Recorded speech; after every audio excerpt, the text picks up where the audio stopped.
Hello everyone. Oh, I'm a little bit too tall for the frame there. Okay. All right. You might see this thing. It's a fan. It's really hot outside, but I thought it would be a great time to do one of these, videos about, being 19 and what lessons I have learned so far. I'm just gonna leave my phone over here. We're gonna work. Okay. I have a notebook right here. And I wrote, the 19 lessons over these pages. I mean, this is kind of a guide to what things, the basics of what people should know.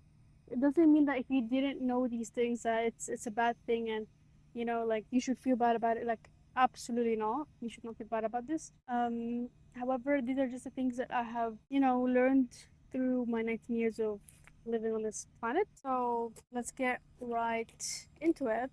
To lean back a little bit. All right, for the first lesson that I have learned from being, I think I'll just keep repeating the same thing over and over again. But it's better to have zero friends than bad friends. I know this. It sounds a bit like, oh, okay, everyone knows this is a cliche or whatever. Like better to have company than bad company. It's along the same lines. However, when you're in school and you see all the people getting into different cliques, okay, right? You start to wonder, why am I not in those cliques as well? Wait, there we go. We're straight now. Okay, what was I saying? I completely forgot what I was saying. But I think we were on the point of, hold on. We were on the point about having, no friends is better than having the bad friends. And the thing is, not every friend is of use. Do you get what I mean? You don't need to be friends with all these people. Oh my god, but she's going to this party, but oh my god, but they're doing this and I have to go and whatever. You don't need to do all that, okay? I know it's a bit easy for me to be like, oh, I'm here standing apart from the situation. However, in reality, being friends with those people puts you in the same image as as that person.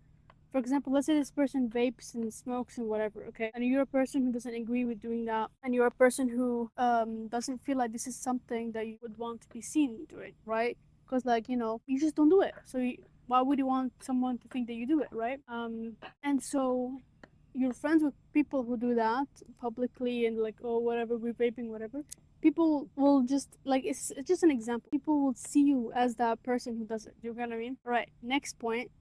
Productivity or being productive can also mean taking rests, such as like playing games or whatever. And I feel like this one will be a little bit controversial for those people who, are still studying high school and, they feel like, oh, but I need to do like 10 hours of study, 12 hours, 14 hours. I was on that grind as well. I was doing like 8 hours. Like I was building it up like one day, 4 hours, 6 hours, 8 hours.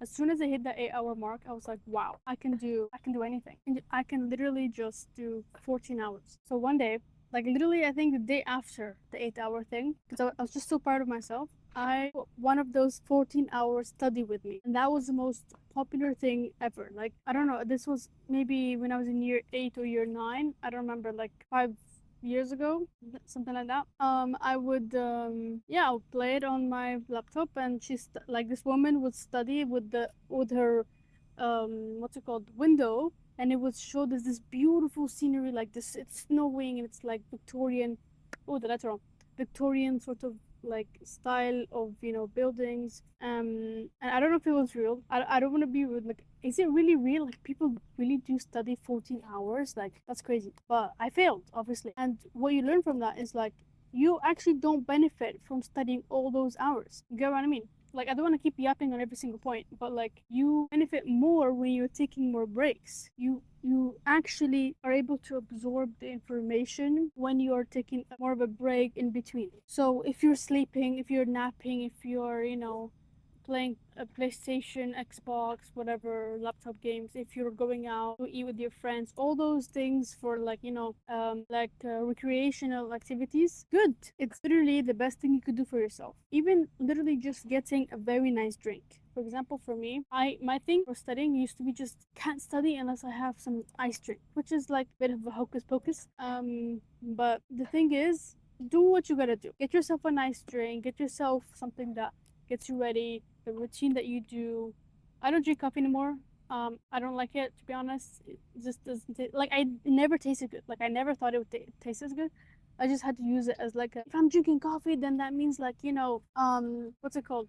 then I can study more. Oh my god, there's so many friends on this map. I guess you could tell what friends they are if I'm kicking them away. But anyways, this fan cannot stand on its own for the life of it. Alright, there we go. Perfect. I don't know if the mic is now like disturbed, like does it have so many sounds against it, but let's see. This next one is a big one for people my age or a little few years younger, or even any age to be honest. It's okay not to know where you might be in the next 10 years. I remember for the senior book you had to write where will you be, or like where do you see yourself in the next 10 years, right? And you have to like write a little quote and oh, I'm doing this and that and that. Okay. Some people were like, oh, going on vacation, all these things. Others wrote, like me, like, oh, I want to have this, I want to work as that. And, you know, here's the thing. I changed my mind. Literally, this past month, I already changed my mind. Not exactly an overall thing. It's just like, you never know what you're gonna think. You know what I mean? Hold on. All right. Sorry about that, guys. There's been many interruptions in this video so far. So, yeah, as I was saying, you don't always need to have a confirmation of where you're gonna be because it's very unrealistic for people to assume or know what they're gonna do. My face is like tomato. Okay, what they're gonna do in the future. Who knows? What if, for example, you wanted to be an athlete and then this something happened, you know, you hurt yourself, now you can't do the sport. Many things like this happen every single day. Now you gotta change your plan, and this is similar to what I'm saying. Like, even if there are changes to your plan or something doesn't align with it, or you even change your mind, doesn't mean that something changed it, you know, involuntarily. That's fine. What you need to be able to do is adapt. You know what I mean? Adapt to the situation. So it's fine. You can literally change your mind. You can be like, oh, actually, oh, I wanted to be a doctor, but now I want to be an I don't know, an artist, for example. Or if you are a tennis player and you want to suddenly be a swimmer. Okay, there are technical things. If you really look at these, if there are technical like changes that, oh, well, you know, they use different muscle groups, all that stuff. But the big idea is that you need to be able to know that it's your life. You have to take, you know, charge of it. All right, the fourth lesson is to learn to be comfortable at being alone. Now, this is not just when you're a kid, it is also your entire life, and it's also your entire life. You're not always gonna have the same high school friends that you had. You're not always gonna, you know, have company with you. Okay, many times of your life. I don't want to say, oh, most of your life or whatever. It depends on the person. Many people have different experiences with this or whatever. It's fine. However, I think it's really important that, because like for me, when I was a kid, I was really uncomfortable. Like when I was still like, I don't know, 10 years old, I was really uncomfortable, like, oh, I was always alone, all that stuff. Obviously this doesn't have to relate to everyone, but I had to find a way to be like to be okay with having like no one else's presence around me. And I'm not trying to say this to be like, oh, that's so sad, pity, oh my god, sorrow, but like it's reality for many people. Not everyone has the luxury to find good friends. Okay. I have friends now, which is great, but I'm saying that whatever age that you are, you won't always find the good people, right? This also relates to my first point, where you also need to weed out the people. You need to weed out the circle. Like, for example, not everyone, you know, is gonna gel with you. Okay, people who don't gel with you, it doesn't mean that, for example, you're bad or they're bad. People are just different. We all have different personalities. Sometimes we need to learn to work with each other if it's like a job environment, working environment. But at the end of the day, it's your choice who you want to keep in your circle, who you want to keep around you, who you want to keep in your environment, you want to be influenced by, because at the end of the day, you still get influenced by those people, by those friends, and you might not like it. Oh god, there's so many bugs here trying to infiltrate. Anyway, this is not the most aesthetic picnic. However, it's, you know, you gotta make do. You know, I just want to look at these things. The fifth lesson is social media is a trap. Why do I say that? And it sounds very hypocritical for me to say that when I'm literally filming this video. However, it is a trap because whatever you see online is not real. You know what I mean? Whatever you see happening around the world, people, oh, you're going to all these places, vacations. It's all what we've been, you know, what we know to do. You know to do, you know, to fake your happiness online, to fake all these like opportunities that you get. I don't know, everyone learns to do that from a young age online. Everyone just needs to, oh, smile for the camera, say cheese, and then that's about it, you know. But do we really think that this is something that we need to focus on? Do we really think that, looking at all these people living their lives is going to do anything better for ours? We also need to realize that someone else's like victory shouldn't feel like our own victory or our own accomplishments are worth any less. You get what I mean? Everyone has different stages of their life to go through. And hold on a second here. So irritating to fight ants. Anyway, the sixth one, embarrassment is a choice. And why do I say that embarrassment is a choice? Because like you can literally feel embarrassment because you fell on the floor, everyone saw you, or you said something that was a little bit like for example, the waiter comes up to you with your food, enjoy, you say you too. One of those relatable moments. I would say it's they don't like no one else cares. Like only you care. Like sometimes if something happens, like, oh, did you see that person? They did that and that. Oh my god, that's so embarrassing for them. You don't have to feel embarrassed. If you really think about the moment and what is happening, you have to think to yourself that, oh, it's fine, and then you forget about it. The whole point is that you forget about it because nothing is really worth dwelling upon. Nothing is really insane and like, oh my god, I fell, or I did this, I slipped, and or I solved this wrong question, or I shouted the wrong answer in class and everyone heard it. So what, man? Genuinely, so what? You're gonna go back home. You're gonna do your normal routine. Life continues. It's not like you, I don't know. What, like, exactly, like, there's no other thing to say because it's really not that big of a deal. Like, can't even think of an analogy or some sort of simile. That's about it, I guess. You have to not think of what other people think, essentially. That's my point. Celebrate the small wins, no matter how small. Now, I think it's really important in this, at this age, especially, to really look at the positives because we're still growing. We're still thinking, oh my God, people are, it's like a race. It's like who gets to succeed faster, I guess. Who gets that many accomplishments first, all that thing, all that stuff. I think it's really important if you look at the small things that are, working in your life. Oh, okay. I can literally wake up in the morning. That's a thing to be grateful for that not many people think about. Literally having a shower, having food. Like you have to look at the small wins, even nothing related to the essentials they eat. Even like, for example, if the weather is good and then you want to go outside, oh my god, that is a small win. It's a small victory that you need to be like, that's great. Like like you shouldn't always look, oh, but this bad thing happened to me and this bad thing happened. Okay, if the bad thing happened to you, you can still be upset about it. That's fine. That's valid. Move on. Move on. Go to a shop. Go do something else that's really fun. Cheer yourself up. Watch a movie. Anything. Because it's not serving you. It's not serving anyone else. No one's really benefiting from the situation. So who cares? You know what I mean? Number 8. No is a complete sentence. This is to anyone. This is to, friends, family, teachers, peers, professors, like literally boss, work, like anyone. And I'm not saying it in the fact that, oh, I'm gonna tell my teacher or my professor or my boss, no, I'm not doing the work. Like, no, no, no. It depends on the situation, but like if it's work that you're expected to do as part of your what you're supposed to be doing, then you can't say it like that. I mean, as in like if it crosses your boundaries, if something is not aligning with how you feel, like how comfortable you feel, if it's not aligning with your values or morals, whatever, it's your choice, it's your life. You gotta be able to say no when you need to. Number 9, take care of your appearance always. This could be hair, nails, clothes, like, or cosmetics. I'm not saying it on a way to be like you gotta follow the trends, you gotta look like this and that, you need to be the next model or whatever. But I'm saying it in a way that it's more like you need to always look put together because that's how your brain will perceive yourself. You know what I mean? If you're not put together, you won't feel put together. You won't feel like yourself. You won't, you know what I mean? You won't feel set.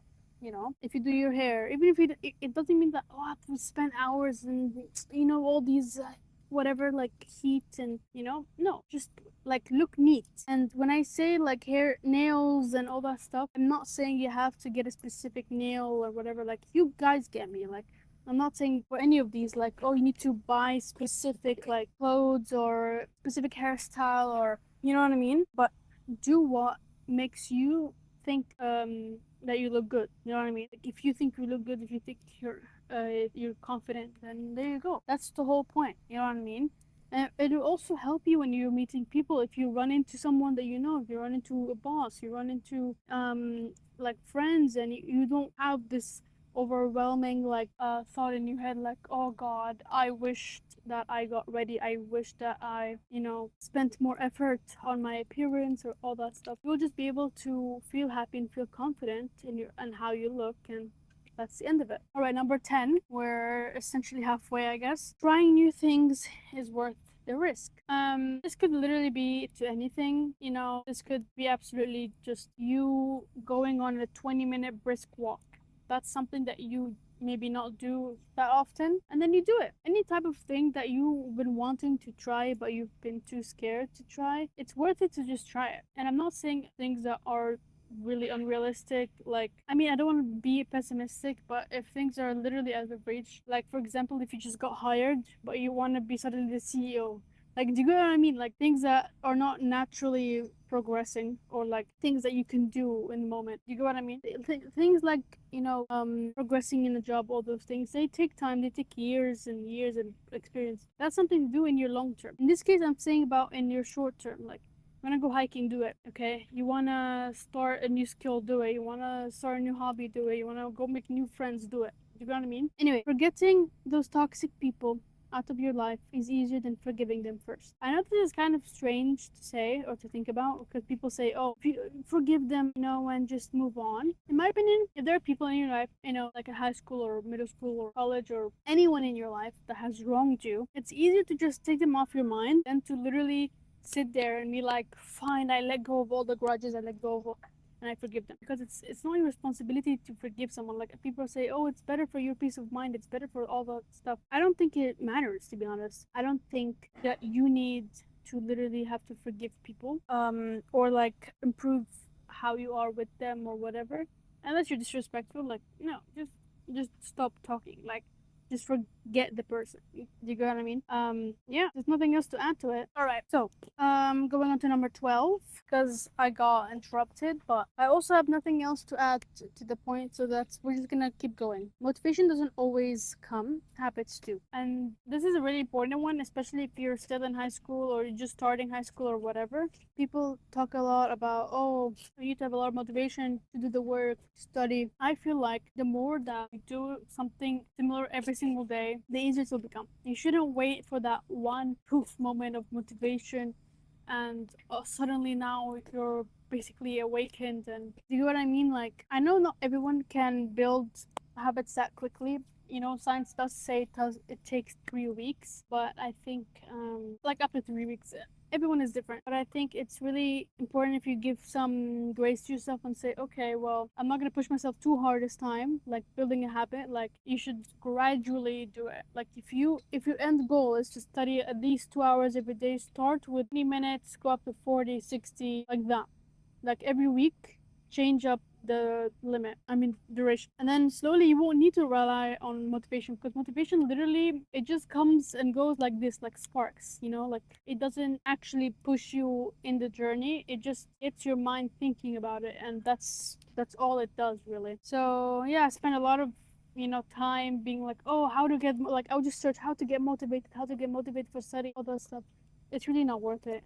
Just what helped me is it wasn't really a, oh god, wow, there's a lot of ants here all of a sudden. I think I'll continue this as I'm walking. So, ew, what the hell is this? Why are they just everywhere, like genuinely everywhere? And this is so irritating, because I was having such a good time as well, but I guess I'll continue as I'm walking away, because this is really irritating me. Hold on, guys. And then I have to also pack up this mat, because I don't know how else to pack it up. And this is not what I expected to happen, but I really hate ants. And of course, I don't know why I didn't expect to be greeted with ants on my way, the whole duration. Hello, I'm back. I know this is not where we were literally like a few clips ago in the video. However, I feel like this situation is a little bit better. I had to move away from the ants. There was so many ants. It was actually crazy. Anyway, I'm pretty sure we were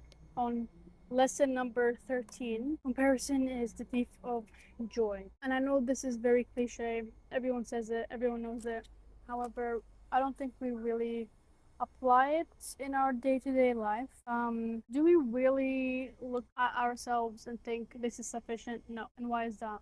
well, we're not really, we're not really perfect human beings. We're not exactly gonna think the right things all the time. And so it's a great reminder. It's not just a lesson to remember, but it's also a great reminder for yourself that no matter what, people still go through problems that only they know, only their soul knows, because not every soul is tested the same. So it would be quite, unfair to compare yourself to someone else's soul and their problems. And what I mean by that is you might look at the person and you might look up, wow, they have so many great things going on for themselves. They have so much money, for example, so much this and that. But you fail to recognize that these problems, they don't just come out of nowhere. You know what I mean? These like blessings, they don't just appear out of nowhere, right? Everyone has a written timeline of wealth and the things that they're gonna get. However, those things come with a price. I'm not saying it's like a trade-off. It does sound like so, but it's not.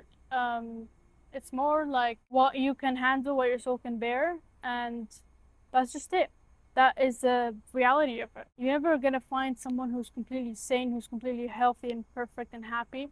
Everyone has problems. So when you compare yourself, you're really not doing anyone justice. You're not doing yourself justice, you're not doing them justice, because it's unfair to fail to recognize the different problems they had to just single out all the good things. Do you get what I mean? Anyway, moving on to my 14th lesson. Not everyone needs to like you. Can't control others, only ourselves. So, I mean, this thing could be two lessons separately. Like, not everyone needs to like you, and then the other lesson could be that we can't control others. However, I think that they tie in perfectly well together, because, you can't make people like you. You can't really control that situation happening. What you can do is that you can think to yourself, you know what, I don't really need them to like me. Like, why do I need this person's approval? Why do I need this group of people's approval? Because at the end of the day, you die alone. You don't die, with people. You don't die next to the people that you thought were the greatest, were the best, that almost sounds like the song Hall of Fame. Anyway, I don't know, like, how else to explain it.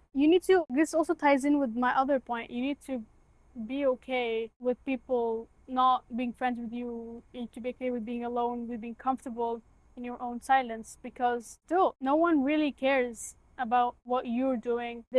Everyone cares about what they're doing. Doesn't mean that you won't have people to care for you. That's not what I mean. It just means that when, for example, you I don't know, you forget to sign up for something and you expect someone else to sign up for you, because that's what, I don't know, friends do, I guess. What you thought in your head that they're gonna do, they might not do it because they're too occupied with themselves. So then you miss out on something because you relied too much on someone else to read your mind, for example. So yeah, we can't really control what people do or people think or say. However, we can control how we act. We can control what we do, right? So if you go into a friendship with expectations, all these expectations, all these things, you will always be disappointed, no matter what. Anyway, number 15, reflection is key, otherwise you won't grow. Not many people do this one. It's kind of slept on in this generation, I would say. Not that I'm saying that I'm the most, reflective person ever, but I think that many people leave it for, like,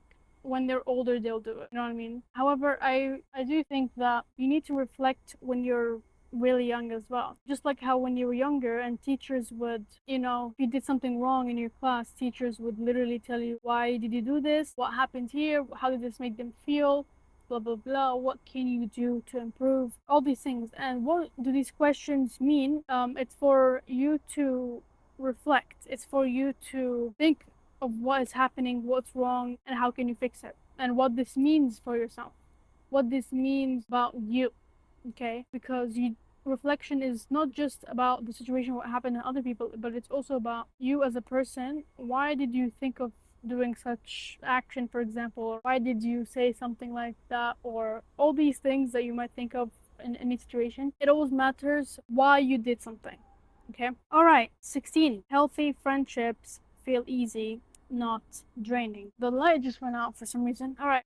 For this one, I think it's pretty important for everyone in any age. This doesn't just affect, teenagers, 20s, 30s. It doesn't just affect that. It affects people in their 60s even, okay? I think that when you have a healthy friendship with someone, like you have a good friend, you will know. You will know because it's not like there's a specific criteria. What you can look for, however, is that you don't feel like there is something holding you to them, like, oh, I need to do it because, oh, they will be upset, or like, oh, like I can't just normally just say no. And then, like, you need to be able to, like, literally say no. Like when I said no is a full sentence, you need to be able to say to them, sorry, I can't hang out or something, and that's it. It shouldn't be like, oh, but you said, but that, but whole guilt tripping, oh, but now I'm alone, all these uncomfortable situations,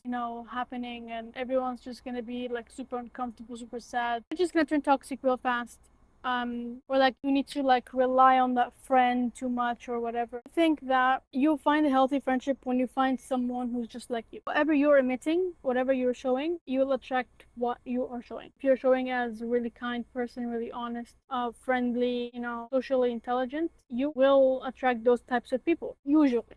I mean, there are some people in the mix that you have to, of course, speed up. Anyway, 17th lesson. Some people only come in your life as a lesson. Not everyone is meant to stay in your life. Not everyone is meant to be in your life.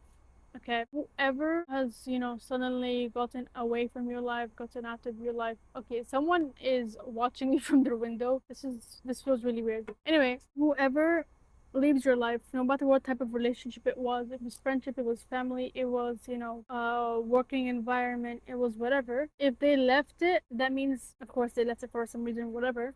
But you do learn a certain lesson from it. You do learn about whatever they taught you. Whatever, it doesn't mean that they literally went and taught you a class. It could just be that this person taught you patience because they were so, I don't know, like late all the time. Like it's always in the little tiny things that you learn from it. It's like, oh, this person was really mean to me. Now they're gone. Okay, well, I learned now with the next person that I'm gonna be friends with or get to know is that I'm gonna set more boundaries. I'm gonna be more firm with who I let in my circle, for example. Number 18, nobody feels like a real adult all the time. This doesn't just mean, oh, when you're like, oh, being quirky or like, doing something that you really like and suddenly like you feel like a child all over again. Oh my god, why are they still watching me? What the hell? Some people can be really weird, to be honest. Anyway, yeah, like for example, I'm an adult, but I don't really feel like an adult. Like I just feel like I'm 15 years old or something.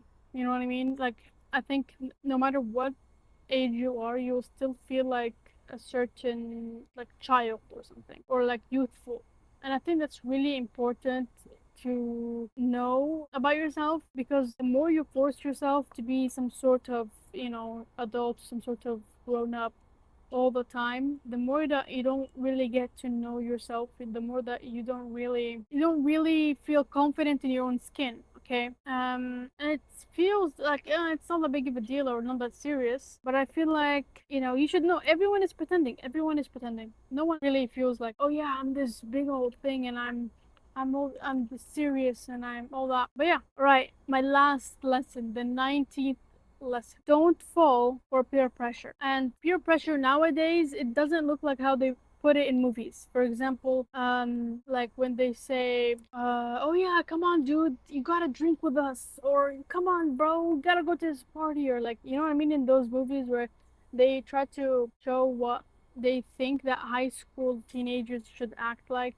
in these sort of situations. In my opinion, peer pressure, and also this is what I see, peer pressure is more like, oh, do you want some? Oh, okay, cool, no worries. Or they just look at you a little extra long, like, oh, you don't want to vape. Like I was offered a vape in year 10, and I was like I'm not trying to act like as if I'm all this high and mighty, but like she tried to make me feel like she looked at me a little extra long, like, like, okay. And I was like, oh no, I don't vape, I don't vape. He's like, just one, just take one, like, you know what I mean, like the whole just one sip, just one puff, or just one whatever. You think that. And I have a friend who did just take one puff and then got addicted and got her own vape. So, but I didn't say no because of that. I mean, it depends on a person. Like, if you don't vape, you just don't vape. You know what I mean? If you don't want to ever vape, then don't ever vape.